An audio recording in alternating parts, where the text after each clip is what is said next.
everyone, and welcome to another episode of Taking Up Space, a Michelle A. Mayer podcast.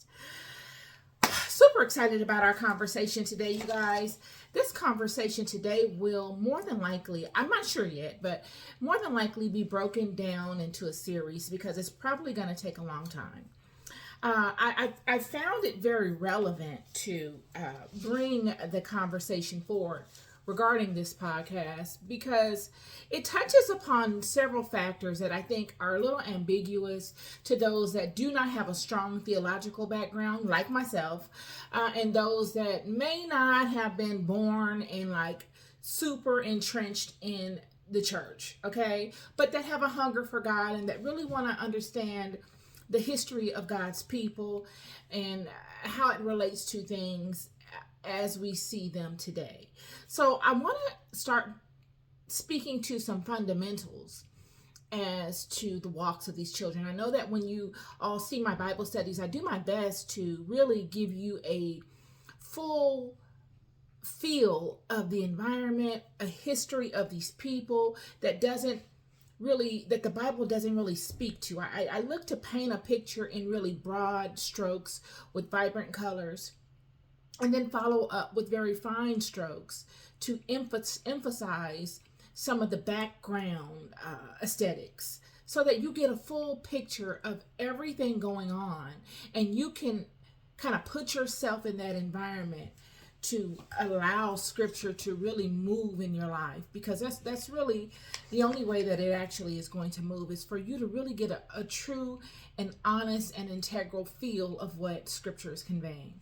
So I'm going to begin by speaking to the Bronze Age, because the Bronze Age is a really important time. It's a turning point on a number of levels.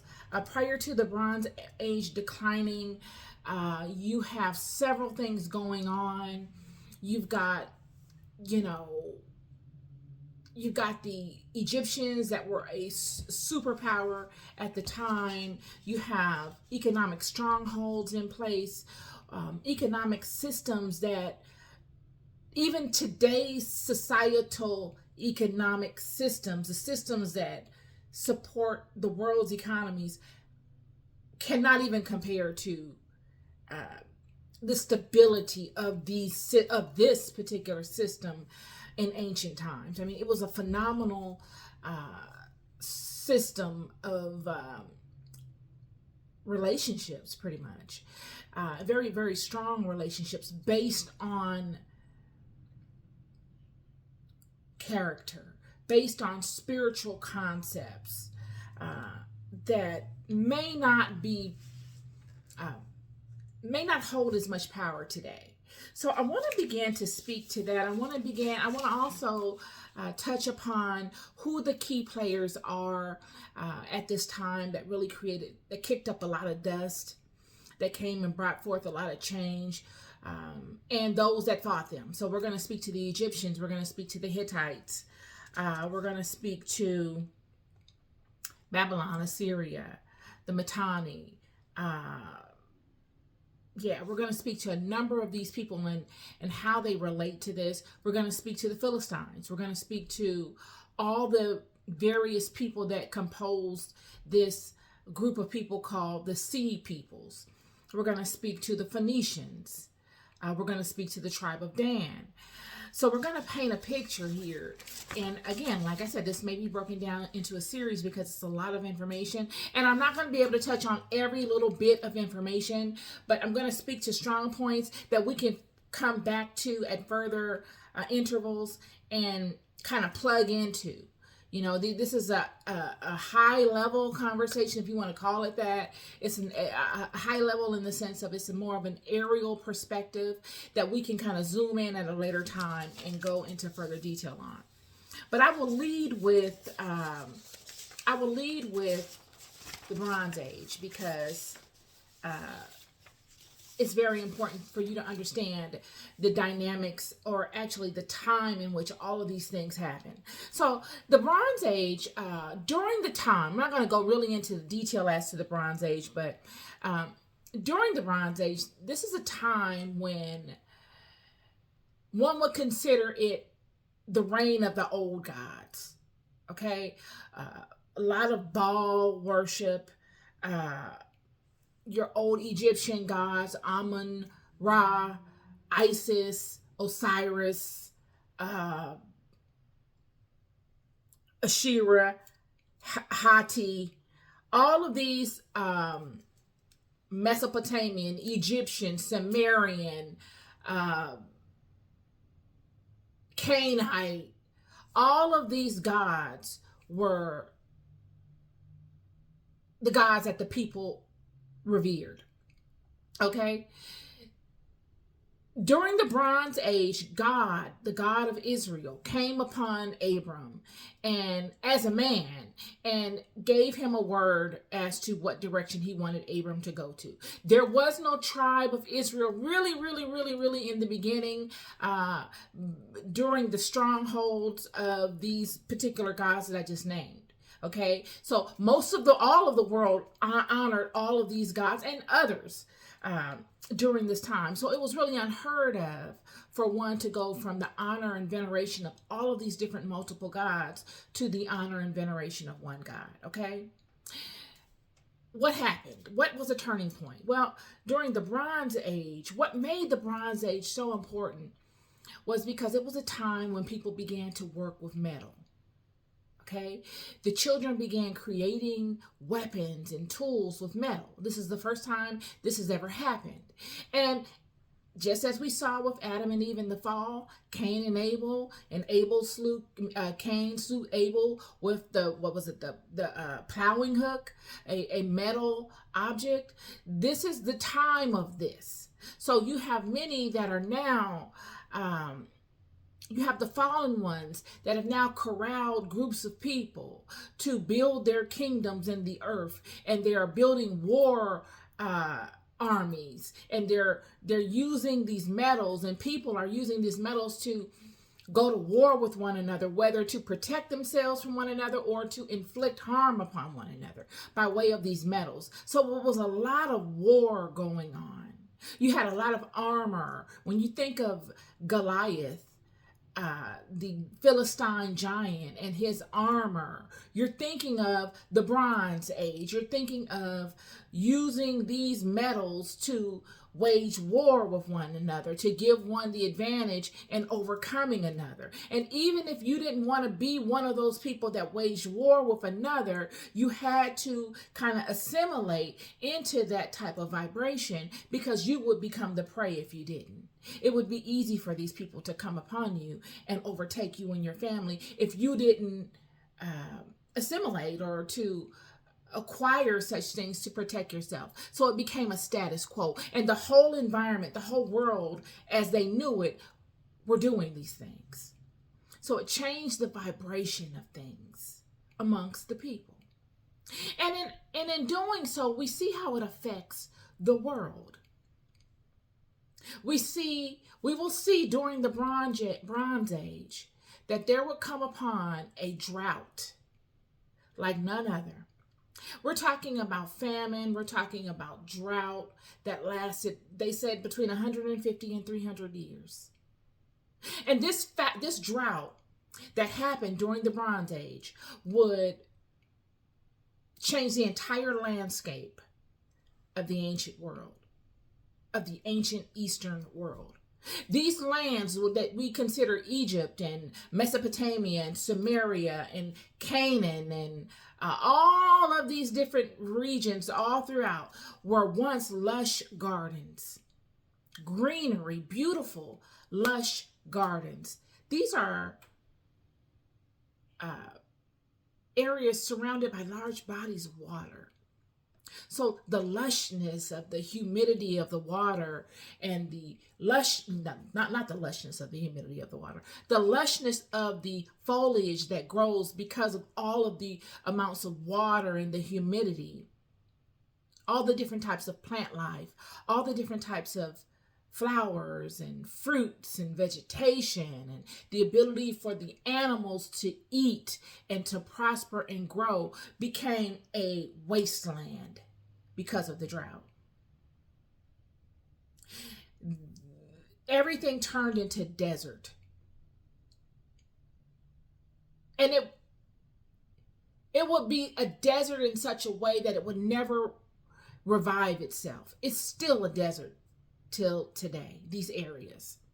All of this happened during the Bronze Age. And this is a testament to how our actions affect our environments. You see, this garden, this world that we live in is feminine. It is a feminine thing. The lushness, the beauty. If you remove all of the things that man create from atop it, and you allow it to just do what it does and be what it is a beautiful, lush, prosperous, and abundant garden. There's so much abundance that it's just too much for the populace. If we were to multiply as God ordained us to do in our natural state, there would be more than enough vegetation to sustain us. We cannot multiply enough to deplete the natural resources of this garden. That is how much it reaps to us in our holistic state, when we are balanced and when we are standing in alignment to our truest selves and to our truest nature. Yet when we are out of alignment and we do things that are contradictory to what we were created to do, it rapes the environment. It scorches it. It robs it of all of its ability to multiply its goodness. And what you get in return are your landscapes of Egypt. Desert, dry, chaffed. All throughout the Canaanite region and the Levant, desert, dry, chaffed. All throughout Mesopotamia and Sumer, completely chaffed, dry, deserted. So what brought on the Bronze Age collapse is natural occurrences: famine, drought, wars. You're fighting for resources. What little is left, you're fighting for. You see, your opponent is weak over here because their kingdom is suffering. They had no way to prepare for such drought. And you come upon them because you've admired them for so long. You always wanted to be them. And you yourself don't have anything, but you see an opportunity. And you don't know how long this drought is going to last. No one would have ever thought this thing would last 150 to 300 years. As it did. So you thinking your little win by coming upon this neighbor of yours, this individual, this neighboring nation, is going to solve your problem, and it does nothing for you. And you would have mass migrations. You would have people that would pack up and leave because nobody knew how long it would last. You got mass migrations from place to place. People, nomads, people that were once occupying a space for hundreds of, if not thousands of years, now have to pack up and migrate for the search of water. And everybody is trying to find stability. Everybody is penny pinching and looking for whatever they can get their hands on to find some sort of stability.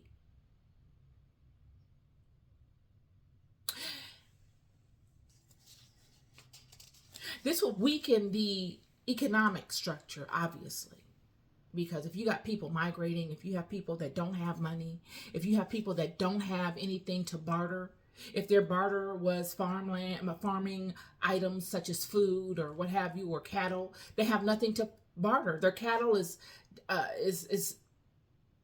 anorexic or unalived. They have no reaping of their crops. They have nothing. So the whole economic structure collapses. Your footmen, the people, the farmers, the regular people that buy and sell have nothing to buy and sell. And the kingdoms will become weakened, creating a perfect storm. A perfect storm for someone to come in and capitalize. What you would find during the Bronze Age is that I've done many videos on the marvels of the Phoenicians. The Phoenicians weren't the first people to take to the seas. I don't want to communicate that, and if I did, I apologize. What they were the first people to really monopolize it. They were really the ones that perfected it.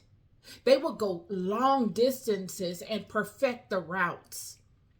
They knew how to avoid certain areas that many people would find their demise in within the seas. They knew how to overcome challenges in long distance travel, so much so that they traveled often. And they would go on these expeditions for years at a time, friend. Years at a time. And they would go and they would take with them resources from their environment or the neighboring environments that they would come into contact with on their long journeys. And they would barter and they would sell and they would, and in their bartering and in their selling, they would sell seeds and livestock and food items and clothing and oils and perfumes and spices. You name it, they sold it. They even sold concepts, spiritual concepts from one place to the next that they would pick up. And all of these places that they interacted with, because nobody else was doing it at this level. There were people that were taking to the seas, but they were hugging the shoreline. They weren't really going all the way, to the Americas. They were not going all the way to the to Europe and some of the distant lands in Europe. They were not doing that. So all these people in these places whose ancestors traveled to these places on foot over hundreds of thousands of years would be looking forward to seeing these Phoenician people. They would have such strong relations with these people that no one could come and undercut it. You've got to remember that these people, the world, lived by code at this time, friend. It was a code that was instilled in the hearts of the people.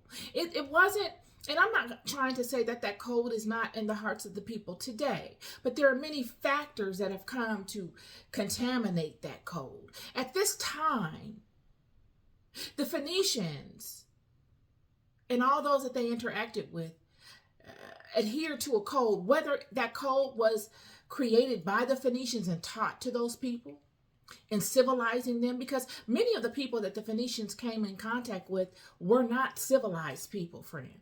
You had people that lived in very remote areas that didn't have any fire. They didn't even know how to heat. They didn't know anything.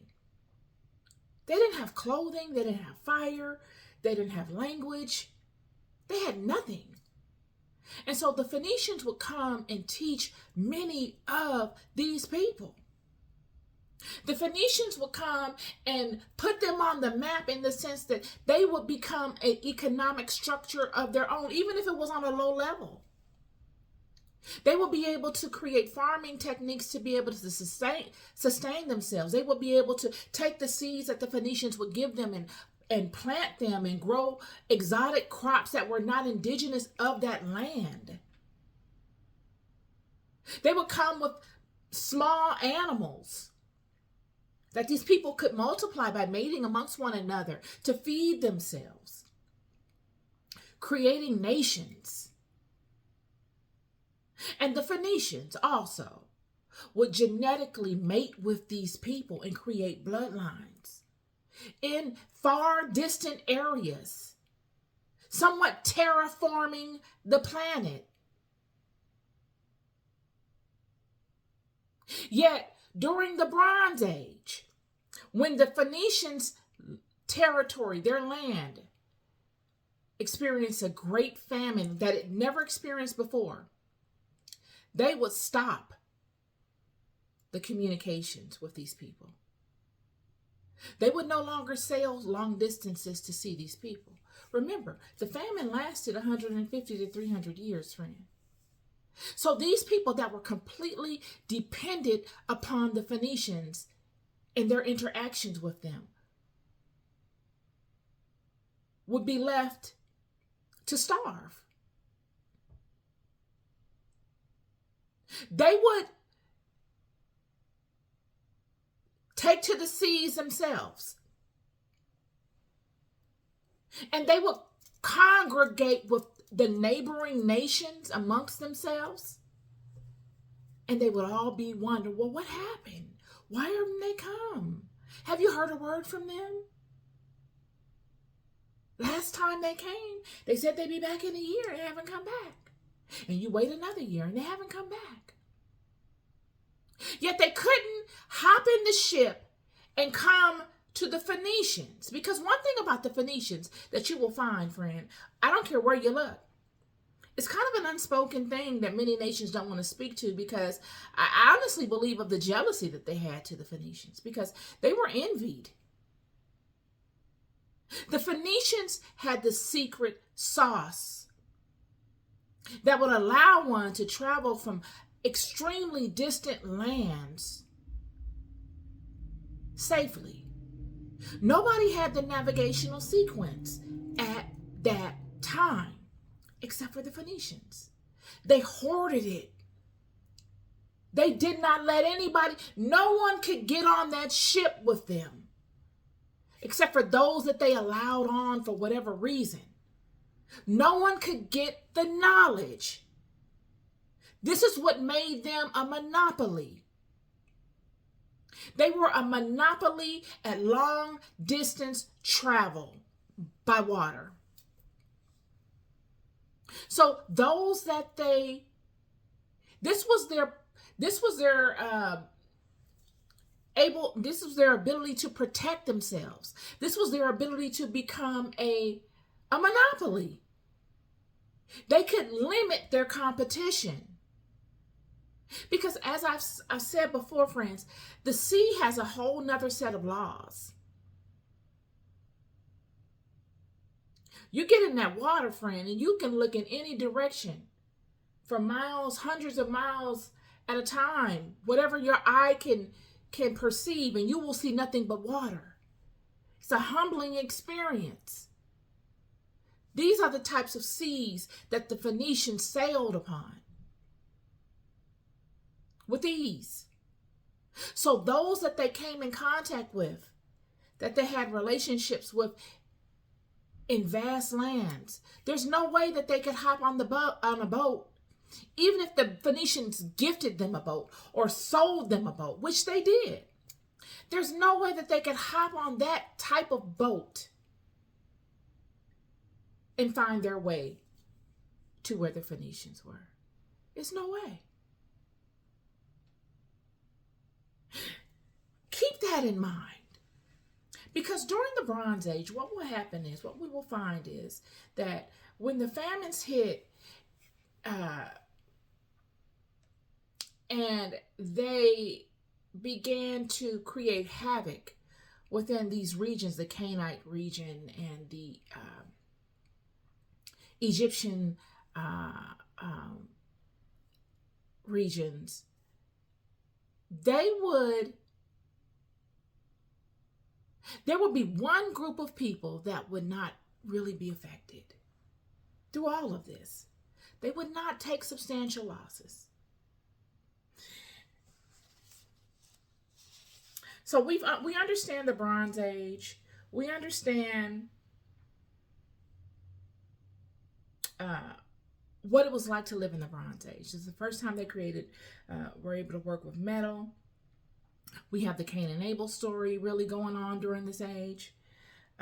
Much of war tactics, working with metal, armor, all of that, swords, all of that created during the Bronze Age. More than it was in previous Neolithic ages. Creation of axes, shields, armor, swords, spears, and chariots. The superpowers, like I said, Babylon, Egypt, the Hittite Empire, they were considered a club of great powers. These were your superpowers. These were your people that conducted business amongst one another. And the Phoenicians would be the ones that will go the distances and get all of the goods. They're like your Amazon. They go and they get all the goods, and they would warehouse it and distribute it on behalf of these superpowers. The Phoenicians would have to lean on these superpowers for their graces to be able to do such things.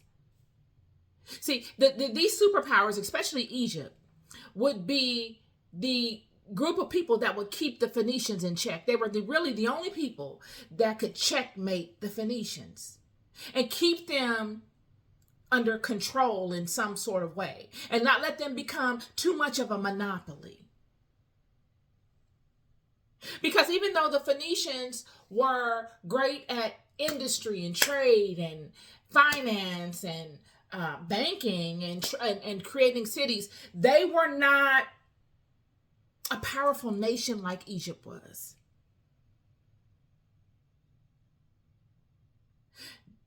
They could be a war community, but they were not a war community like the Egyptian army was. Neither were they anywhere near the prowess or have the ability to hold firm like the Assyrians and the Babylonians. That wasn't them. So they had to stay in alignment to all these superpowers, these clubs of power, as they were called.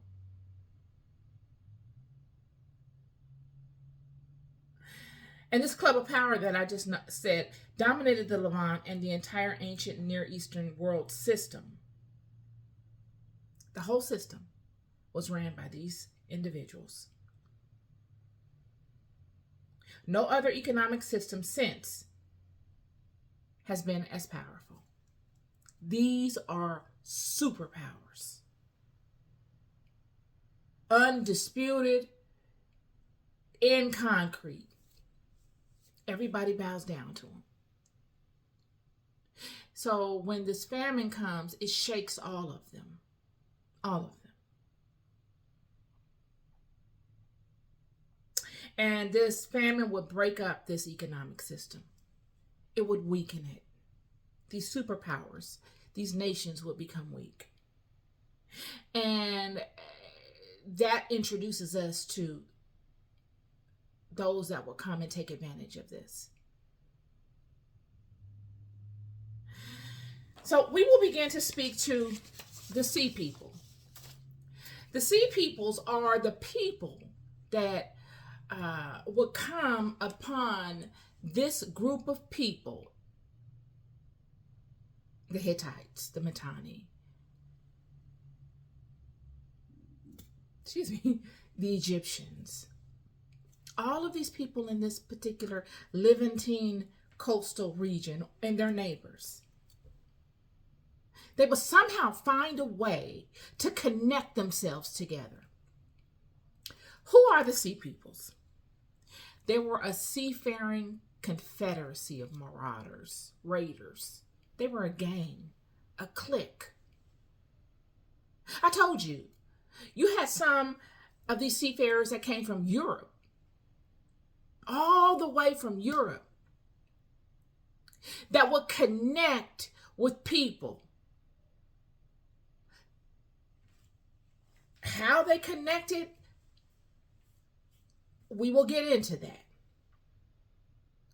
Yet they would be powerless by themselves. They couldn't have done any of which they did by themselves. They did not have the wherewithal. They didn't have the intellect, nor did they have the resources, nor did they have the might. They were willing. They were willing. These Sea People, these European Sea People, one particular sect of them. I'm going to get into who these Sea People are. Let's get into that real quick.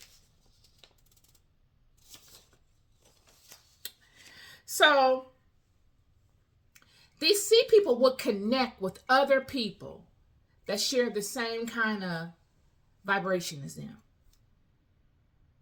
They're men of war. They are your raiders. They are your marauders. These are pirates. The seas were scandalous, y'all. I'm telling you, during this time, the seas, you didn't want to get caught on any of these seas like that. These guys will pull up on the side of you in a boat, in a rowboat, and climb onto your ship and take everything. And now your ship is their ship. Your stuff is there. They're throwing you over. New life. New life. Just 10 minutes ago, I was in Abdul's boat with 12 other guys. And now, boom, we're in a luxury liner, 100-foot ship. And it's ours. And everything on it is ours. And nobody's going to do anything to us. Because the sea has a whole nother set of rules. These are those people. These are people that come upon you in a weak time and take everything you got. So they would link up in these different areas, small island areas that were known to be very seedy. And they would come up with all these little seedy plans on what nation they're going to knock down, or what group of people are they going to knock down, and what group of people won the war and what did they get? Oh, we're going to go over there and take what they stole in the war. This is the marauders. Yet what's so important is, and what's so fascinating, isn't that they got some marauders to come upon the coastline of the Levant or within the area of the clubs, the superpowers that ran the economic system of the ancient East. It wasn't that, because everybody wanted that. Egypt, Babylon, Assyria, all of them had enemies. The Hittites, all of them had enemies. There was nothing new nor impressive about that. What is impressive is how this group of sea people gelled and coagulated. The fact that you have marauders from Europe that connected with marauders in Greece, that connected with marauders that were within the region itself, of the people that they would overcome. What's also very intriguing, y'all, is the heart and the courage of these people. It's one thing to, of the Phoenicians. The Phoenicians are the plug. The Phoenicians are everyone's plug, okay? Basically. They come through with whatever good that they're selling, and they want their money, or they want other goods in return, and they go into the next place and they're doing it all over again. The Phoenicians were the plug. They were your Amazon. What's interesting is that throughout all of the interactions that these sea people had, they would come and they would overtake every last one of these areas within this superpower structure and make it their own. Overtake it, make it their own, rob, plunder, everything. Yet they would not come against the Philistines. Not one time did these sea people attack the Philistines. What they would do would be, they would go for the plug, they would go for the people that the Philistines answered to. Where did they do that? Even if you're, sometimes I like to watch these little, movies on heists and, these cartels and stuff. Sometimes I watch them. I don't watch a lot of movies though, but I've watched them. And one thing you see during all of these movies, most of them, is you don't see any of these people that are coming against the cartels, or you don't see anyone coming against the people that are plugging them with the goods.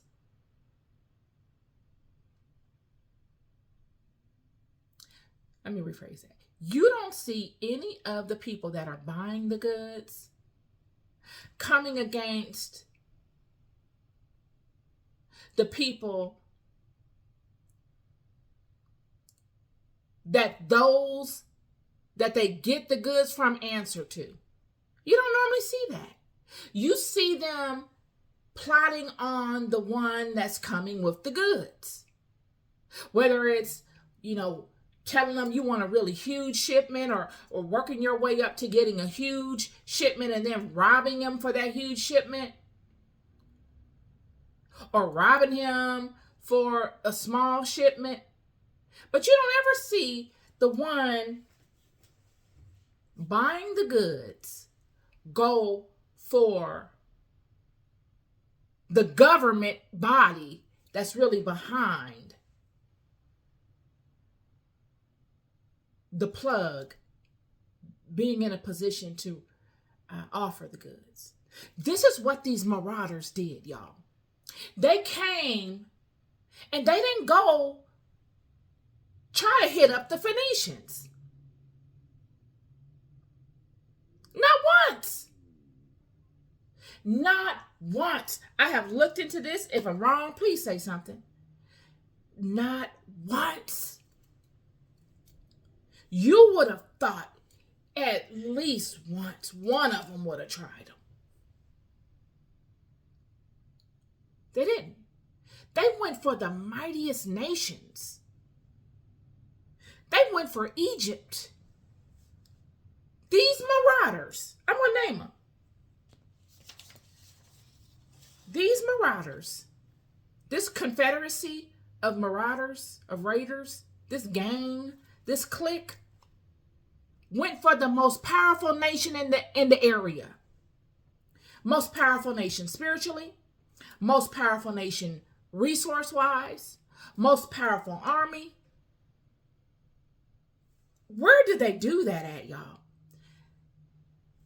There were two invasions. Two. The first were by the Teresh. These are the groups. The Shekelesh, the Sheridan, which were renowned for this. The Ekoash, the Luca, which were one of the areas within the region, and the Karkisha. They lost. They came upon Ramses II, and they got defeated. Then they came back after being defeated. And prior to being defeated by Ramses, you guys, they had gone through the entire area and knocked everybody back. Knocked them all back. Success after success after success. Ugarit knocked it back. I mean, just leaving no prisoners, just burning things in their wake. These are the type of people that David encountered when he was at Ziklag. These are those people. These are the type of people that will wait. They were scandalous. They will wait until a nation was at war and they knew that they were at war, and they would leave their lands to go wage war. And then they come into their land and sack it. They were the type of people that will wait until you were at your weakest and come upon you. Yet they came upon Egypt, caught them off guard. Because, see, one advantage that they had was that places like Egypt and Babylon and Assyria and all these different places were in the Hittite nations were superpowers at this time. So it wasn't like they got snuck up on. If they had a conflict with someone, it was a verbal conflict that they could say, okay, we could trace this and we can see that there's going to be a problem here. Let me put some armies over here in this area to protect this area just in case they try to come upon us. And then if it ever got into a war situation, it wasn't like the war just popped off out of nowhere and they had to assimilate into war tactics. No, they would know. Okay, we're gonna meet over here at the valley of Kadesh, and at 5 o'clock on the fifth day after the new moon, and we're gonna go to war. They would do things like that. Everything was planned. But with these individuals, they would come up, they would creep on you. These are some creepers. These are some chariot killers. These are people that will outrun your chariot, friend. These are some indigenous warriors. These people that would come from these distant lands were not people that obeyed your rules. These are people that had to get civilized by the Phoenicians. If anybody knew how scandalous these people were, it would be the Phoenicians. If anybody knew where to find a group of warriors that could do their bidding for them, some warriors that the world had never seen, that they could keep on hush and use whenever they needed to, it would be the Phoenicians. These warriors would come upon Egypt another time and almost get them. This time they would come upon Ramses' son, Ramses III. And this time they would come the Palisade, which is the Philistines, original Philistine, the Danuna. Some say that's the tribe of Dan. We're going to get into that. The Danuna, to the Tarjeka, and the Weshesh. They would come this time and they will kick up so much dust that Egypt would have to hire warriors to help them fight them off. Yes. They wouldn't win. They wouldn't conquer Egypt. Because at this time now, many people have heard of the Sea People. These are marauders. And you got other people in the area that have a lot of heart too. They're just displaced. And they seeing what's going on. And Egypt is saying, okay, we'll pay you to come and be on our side and help us fight these people off. And because of the loyalty factor, the community factor, if you want to call it that, of that whole area, not just Egypt, but that whole eastern region. They said, well, we will wage war with these Sea People on your behalf because these are foreign people in our area. And they've come to rob our whole history in this area. So we will wage war with you, even though you are going to pay us.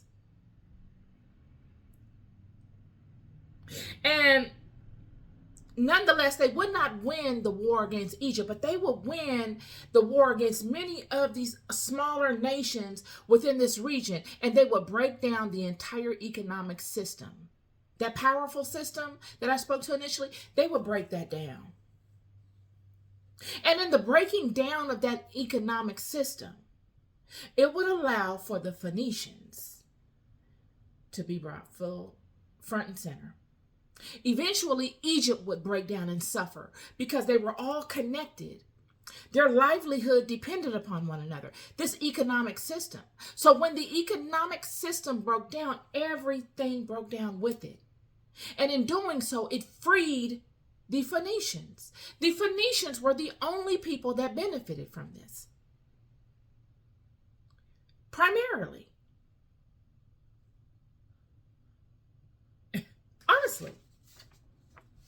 The Phoenicians would be the only people that would benefit from this. How did they benefit? They became dominant in trade, more than they had ever been. They could now do it how they wanted to without having to answer to anybody. See, prior to this, Egypt was keeping them in check. But now that they gotten Egypt out of the way, and they broke down this economic system that they were limited in trading within. They were not a superpower within this system. So they couldn't really eat the way that they wanted to.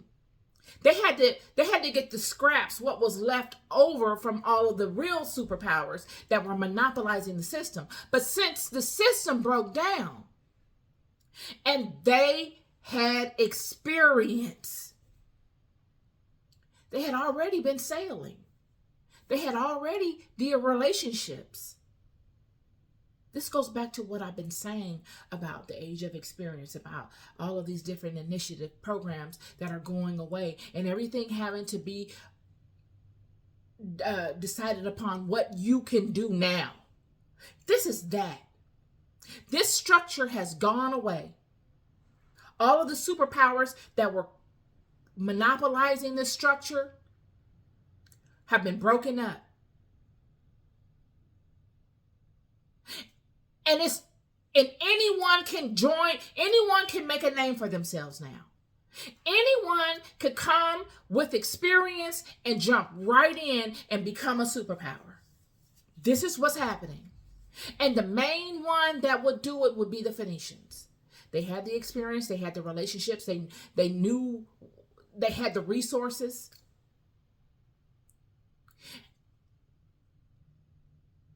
They were able to expand their maritime fleet, their maritime trade network. They were able to go places that they couldn't get permission to go into because of Egypt, because it would be a conflict of interest. Oh, we don't want you going over here because these are our enemies and you work too closely with us and we don't really trust that that relationship would be integral or would be to our best interest. So you can't trade with these people. No more of that. They can trade wherever they want to. They can expand their maritime trading network into areas that they were forbidden to go into before. They can be truly a monopoly, and we will see them flourishing and going into their peak after the collapse of the Bronze Age. They became a dominant commercial power within the region. They were a power, but they could never get too strong because Egypt and the superpowers associated with Egypt always kept them in check. Now they can flex.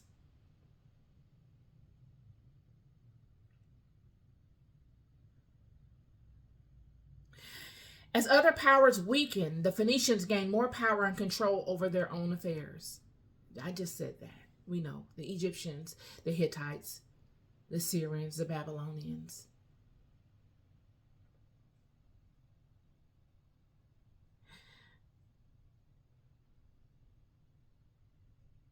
They had no competition.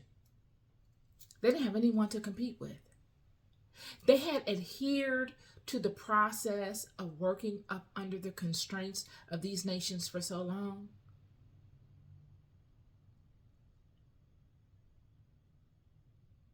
That they made it easy for them to work with. They would always go to the Phoenicians. If Egypt confined them to a new rule, they would just adapt to it. Surely they probably complain, but they still get it done. They were dependable.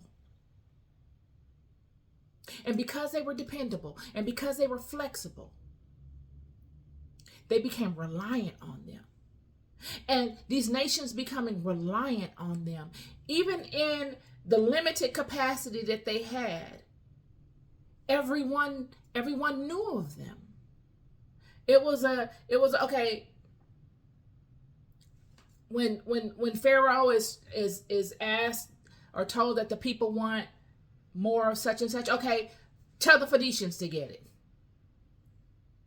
When the Babylonians or the Assyrians and they say that they want extra this and that, and their people want extra this and that, tell the Phoenicians to get it. When the Greeks and all of these major people, or the Hittites or the Mitanni and all of these people want this or that, tell the Phoenicians to get it. Even though they couldn't cap out, even though they couldn't eat or benefit financially the way that they wanted to, they were benefiting though. But it was a limited benefit because a lot of the resources were going to these nations. They had to pay these nations. They had to pay to play. And they paid to play for so long that they became a dominant name in the area. They made a name for themselves. They became useful and consistent and resourceful. So that when these powers weakened and some of them fell and left, and there became a void for one to step into, it was no doubt that the Phoenicians would be the ones, and everyone would support it.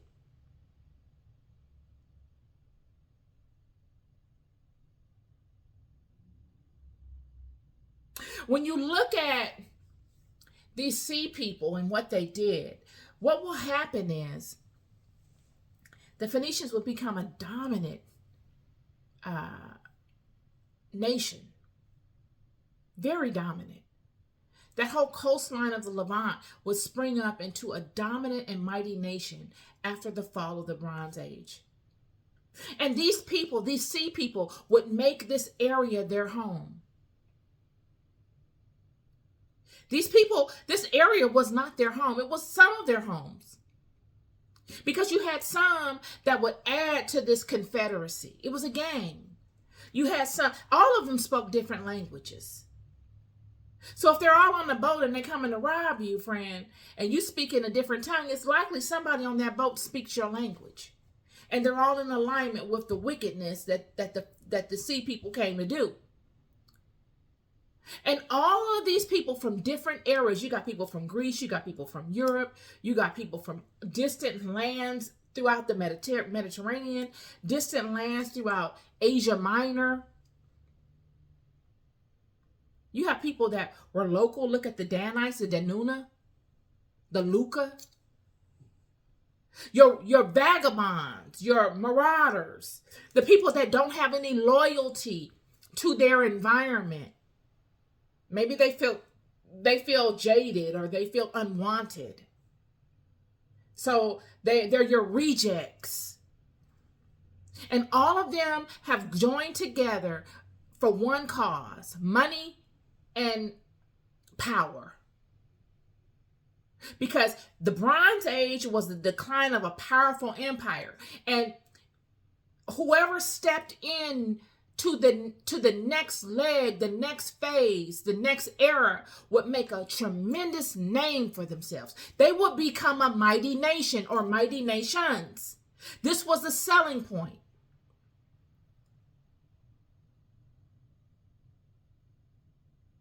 So what you will see with these sea people is that they would stay within this Levant area, this Levantine area.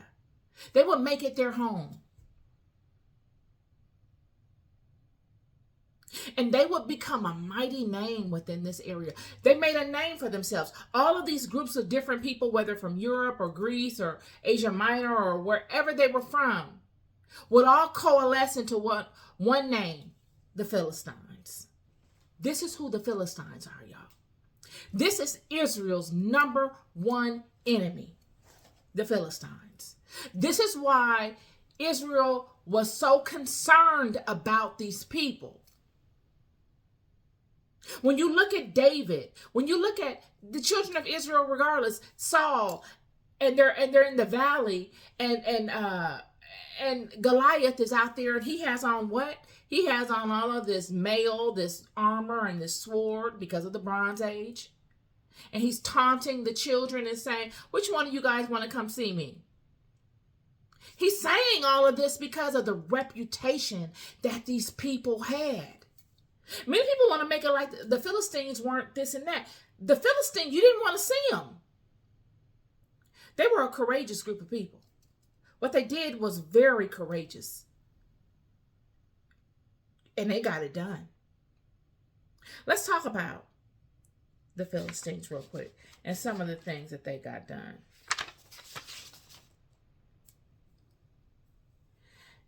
They are the only group of people that was able to take the Ark of the Covenant. They took Israel's power source. How do you take Israel's source of power? What God did through Israel, all throughout the walks of these children, was unheard of. All of these nations were shook. They were scared of these children because of their God. And you mean to tell me that this group of marauders came and took that power source that led you to such success? They took your success from you. They took your power. They demoralized Israel. It gets no more demoralizing than that, friend. You mean to tell me that God led you through all of these highs and lows, made everybody bow to your feet? Nobody could contend with you. Yet the Philistines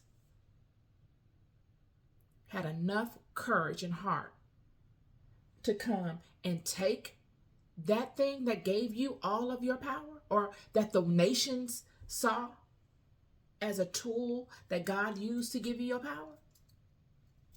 It demoralized Israel. And it added to the reputation of the Philistines.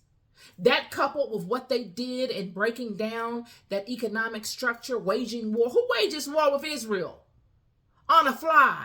Who creeps up on Israel? It's just like, that is just like a group of terrorists coming and waging war with America on American soil. Twice. This is that. Regardless to win or lose, it was that they did it. They tried it. And then even though they didn't win Egypt, they won the whole area next to Egypt. They broke down Egypt's economic structure, which broke Egypt down. They caused Egypt to fall. They were one of the main factors in the fall of Egypt.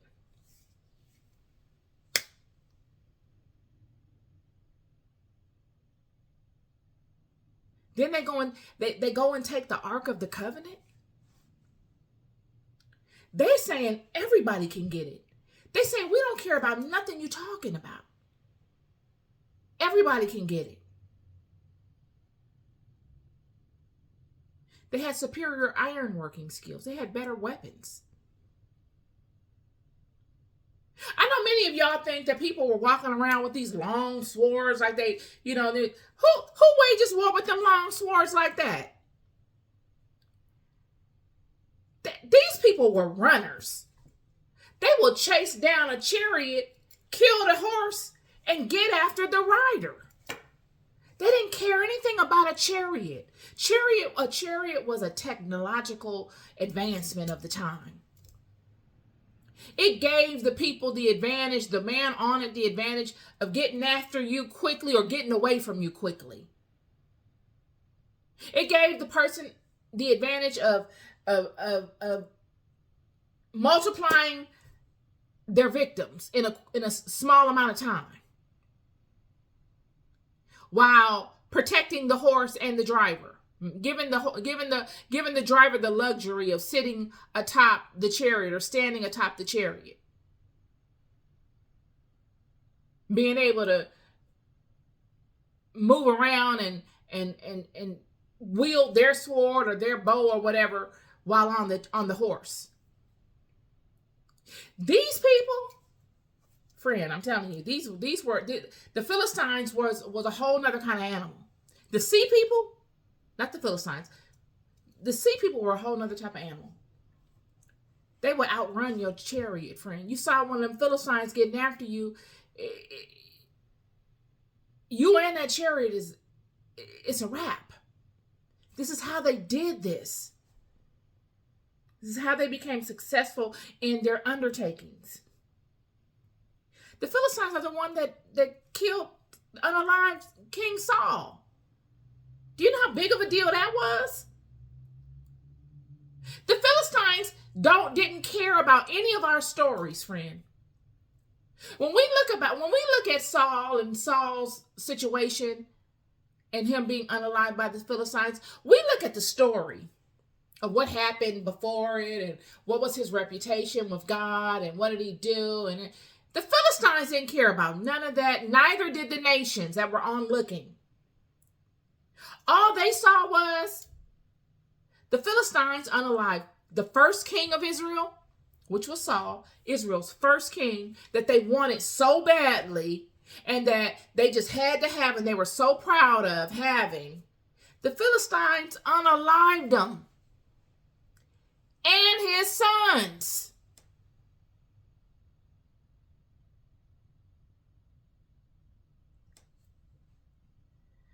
They enslaved Israel.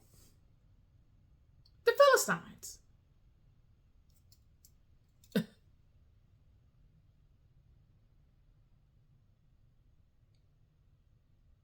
And yet what we will see is that all of these sea people would become the Philistines.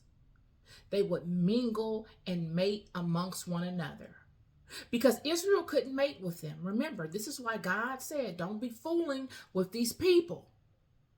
Stay to yourself. I need you to only mate with the people I have given you permission to mate with. And that's it. Yet the tribe of Dan, the Danuna, which would come and partner with these sea people on the second expedition to invade Egypt, would allow them to mate with them. And we're going to speak to Dan. So the tribe of Dan is the 12th tribe of Israel. And what really puts them on the map was they really didn't have any problems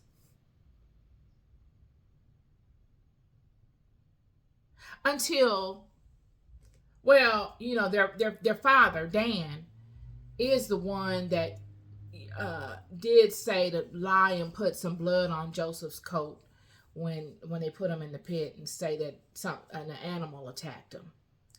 But the tribe of Dan didn't really have any problems with God or their brethren, the other tribes of Israel, until the lots were broken down by Joshua and given to the children. The tribe of Dan will be the last tribe that would get their allotted lot. Okay? And this is kind of a big deal. I'm telling you this so you can understand why, or even not even understand, but get an idea as to why they would allow themselves to be involved with the invasion of Egypt along with these sea people. When the lots were allotted, Dan got the least amount of land. Dan was the second largest tribe of the whole 12 tribes of Israel. Yet they got the least amount of land. The land really wasn't enough for them to really feel comfortable in.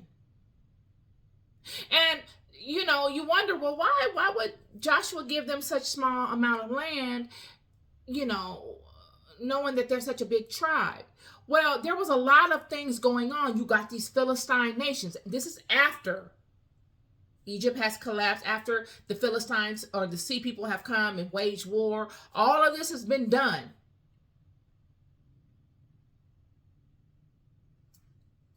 So Dan is looking to relax in their promised land, just like the rest of their brethren. They get to see all 12 tribes, because when they're walking through the promised land, they're all going, okay, Joshua says, okay, this is your land. We're going to camp out here tonight with you, and then tomorrow we're going to keep going because I got to give everybody their land. They get to see everybody get their land. And they're supportive of everyone getting their land. And now it's their turn to get their land, and none of their brethren are there. And they get the least amount of land in the best area, one of the best areas. But it's small and it's filled with their enemies. Or you would think they're friends. Who are they? Because in the previous 300 years before, they were partnering with these people, these sea people, in raiding Egypt.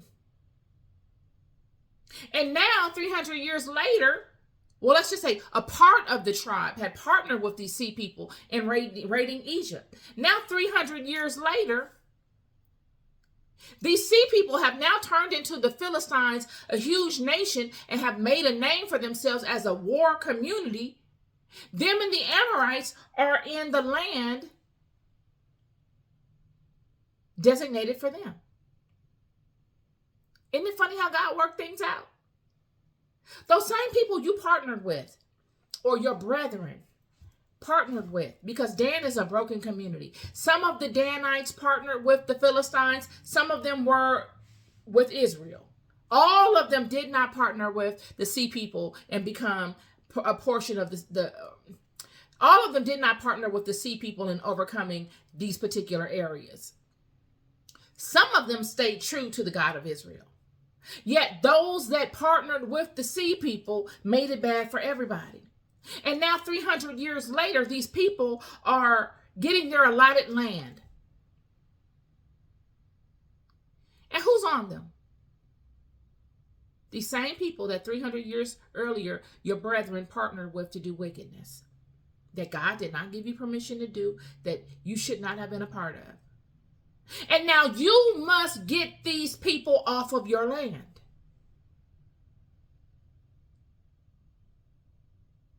You must now overtake these people. Just like you partnered with them to overtake those other people. Those people that God brought you out of, God allowed you to live in their country for 300 years. Those people that made you a nation. That you partner with strangers to overcome.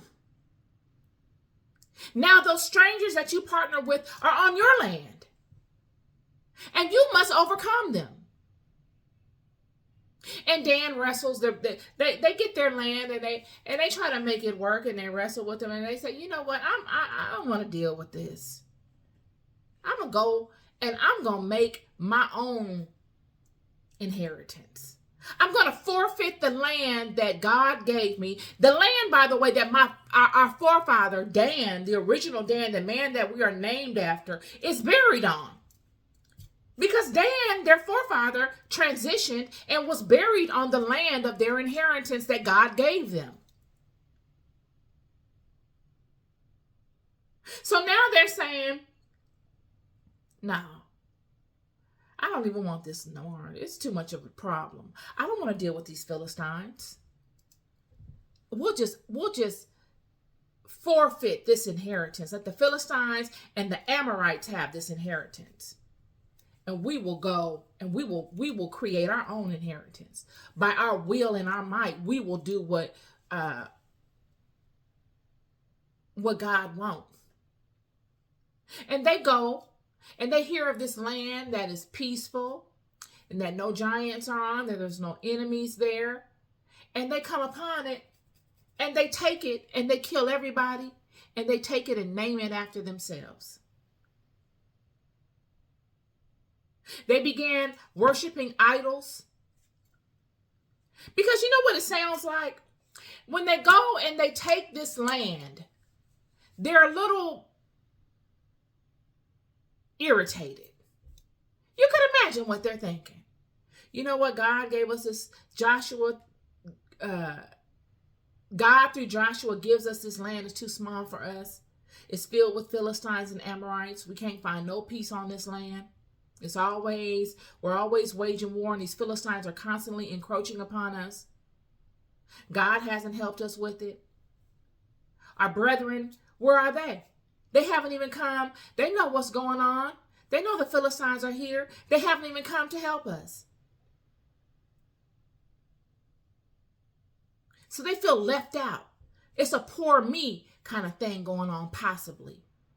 Never once thinking, they're probably not helping us because of what we did 300 years earlier when we made the whole house look bad by going to war with Egypt, the country that our forefathers established us in, a country that was so good to us. We allowed ourselves to wage war with some strangers against for a couple of dollars. Now, these strangers are on our land. We can't get rid of them. And none of our brethren are coming to help us, and neither is God. So what we'll do is we'll go take ours. We're going to make a name for our father, Dan. And we'll put our land over here. Take someone else's and unalive them. Not even let them live. A peaceful people. People you didn't even have to do all of that with. The tribe of Dan came upon these people and unalived them and waged war with them because they were weak. They weren't a war community of people. These were peaceful people. But the people that were a war community, you couldn't wage war with them. You didn't have the courage to wage war for your own land that your own father is buried on. You didn't have the courage to lean on your God for strength and be like, come what may. No, you couldn't do that because it seems as if they are very cowardly people. I'm just saying from what the Bible is speaking to, this is a cowardly thing. It's wreaking cowardliness. Why would you do that? You give up your inherited land, a beautiful land on the whole coastline. Surely it was small, but if you would have been able to handle the people that were on your land, you could have expanded your reach. But because you didn't have enough courage to face those that really gave you a fight,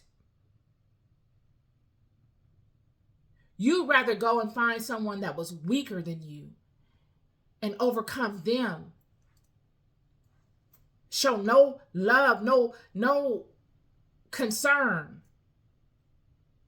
and take theirs and completely annihilate them unnecessarily, and then name it after your father.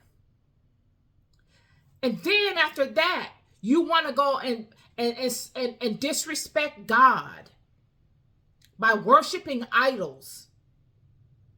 Because you knew that God, when I don't want to get into the details of what happened, but they come upon Micah's priest and they make him do work, spiritual work for them.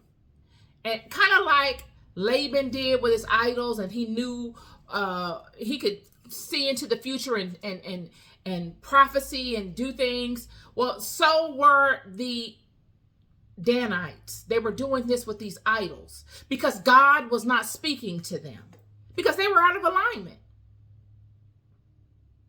And I just spoke to what Saul did with the witch of Endor. This is the same kind of spirit going on here with the Danites.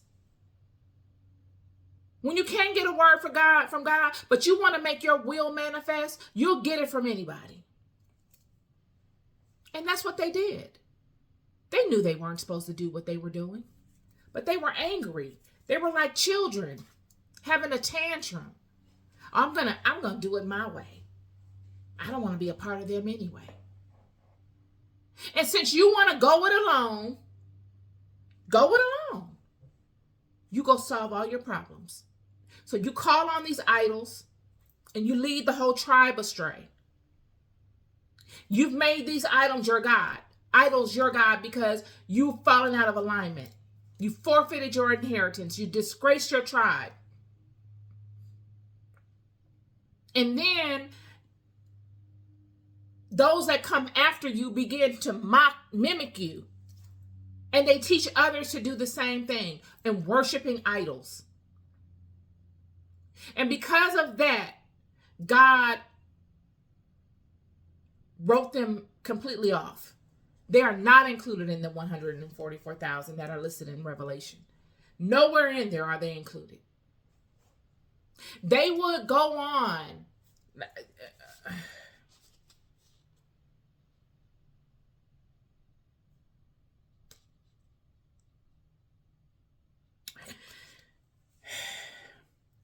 that area that they took would become overtaken by the Assyrians. They would go into slavery. Some of them would run and hide into other areas to avoid slavery, but they would go into slavery and they would become assimilated. They would begin mating with other people, because this is one thing that the tribe of Dan did. They didn't honor the laws of God. When God said, don't mate with the nations, don't do this and don't do that, they did it. And they did it so much that they lost all their genetic power. They assimilated into other nations so much so that there was never a trace of them. But there's some notable Danites. There's some notable people that came out of this bloodline. Hiram that helped Israel, David and Solomon. His mother is a Danite.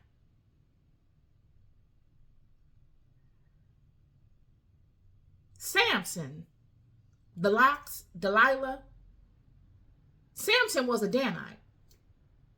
Samson was one of the most renowned people that I've seen in the Bible that was a Danite, whose father was a Danite. Because most people I see that are listed that have Danite blood in them, their mothers are Danites. And this shows you that it was a lot of the women mating with non-Danite men.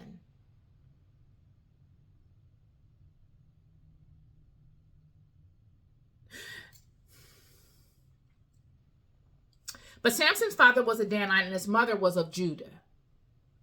And I found this very interesting because that's the same kind of correlation that we have with David. It is said David's mother was a Danite, yet David's father was of Judah. Yet these are both warrior people, David and Samson. Judah, Danite, Judah, Danite. So,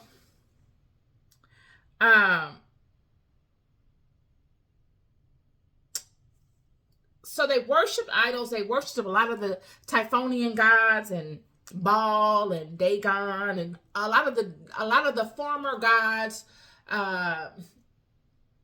before the God of Israel came into the on the scene. They didn't have any loyalty for their house. When Deborah and Barak called upon them to help the children of Israel, they stayed on their boats. They didn't even come to help.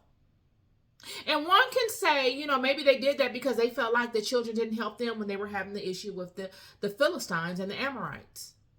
See, it's this spitefulness going on with the Danites amongst the tribe. They never played well as a unit.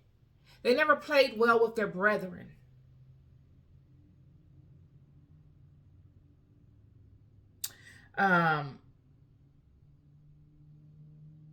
You will see that they will infiltrate the European nations.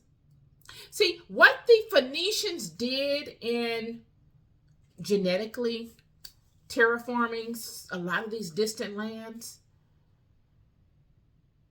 the Danites would try to do. It's kind of like the Danites were very impressed by the Phoenicians. They really, I can see it. It's as if there's a subtlety in a mimicry kind of thing going on between the Danites and the Phoenicians. The Danites would migrate throughout the Caucasus Mountains. They would make their way through to Europe. And they would create bloodlines with these people.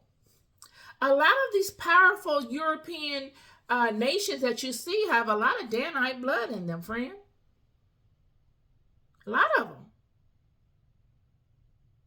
And it goes back to what I was saying before about how a lot of those with that are of the house of Israel, or even that are, of the house of Israel, not a lot of them, but some of them would barter the information out, the spiritual knowledge, the sacred sciences of things out.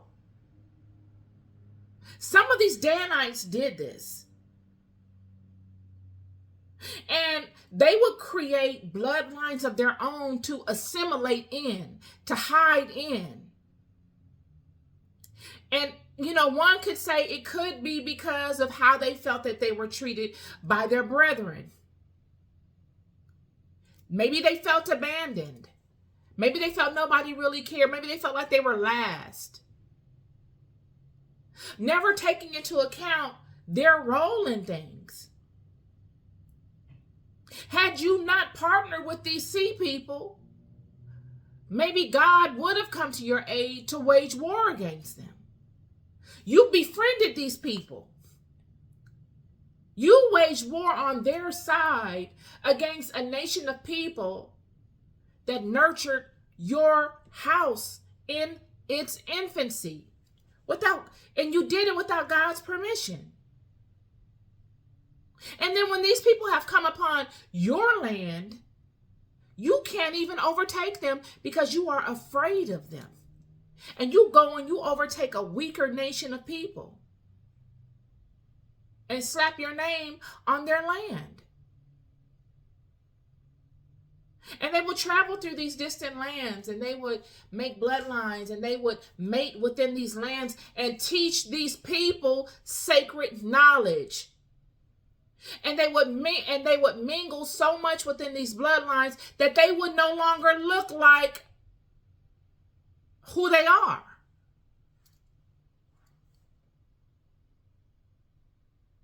So if you came and looked for them, you wouldn't find them. You would find the appearance of those people that are of that nation. It's a brilliant concept. They would do the same thing with the Philistines. They would mingle within the Philistine nation the same way. And you see women having children with Philistines, Phoenicians, and the Egyptians. Just like when the Danite in Leviticus 24:11 blasphemed God. That was because he was a Danite, but he was by a Danite woman, and his father was Egyptian. So he had no real tie to the house. So it was nothing for him to blaspheme the name of God. He had no tie to Israel. And this is one of the reasons why God said don't mingle, don't mate with the nations I tell you not to mate with.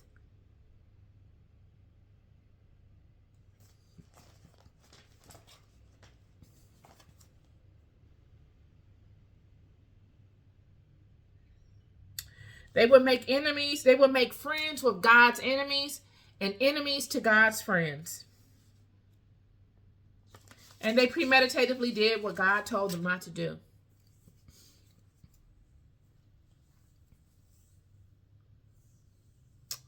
So,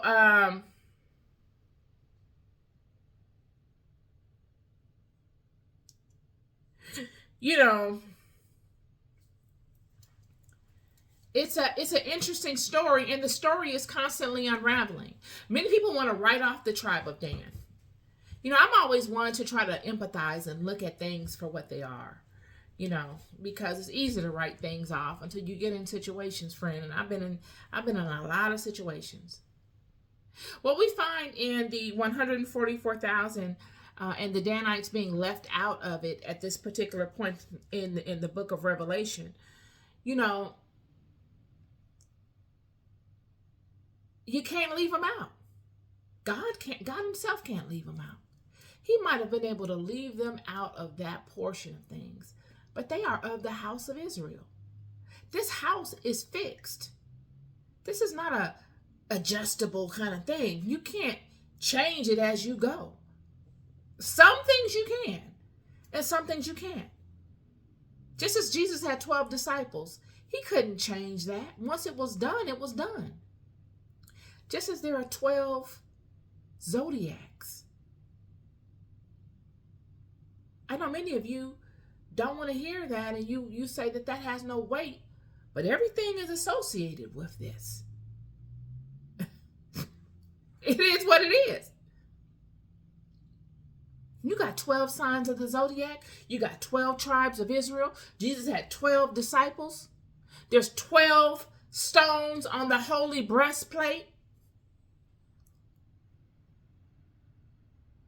These are fixed. These are pillars. They don't change. And this whole system is set up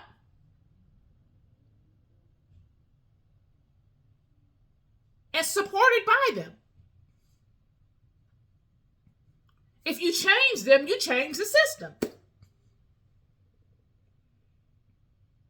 So the tribe of Dan in their error will be like everything else. It'll be like Adam and Eve's sin. It'll be like the sin of the fallen ones. It'll be like everything else.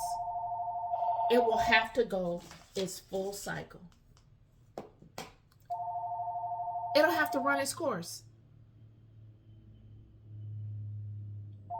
Dan didn't do anything different than the whole 12 others did. All of them did the same thing. All of the 12 worship idols.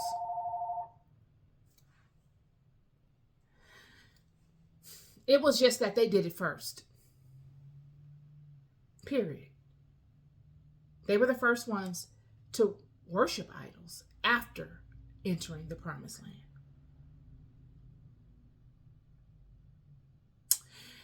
So that was my long conversation for y'all today, hour and a half.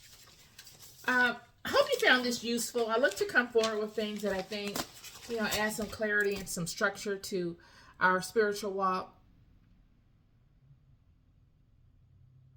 Until next time, peace and love.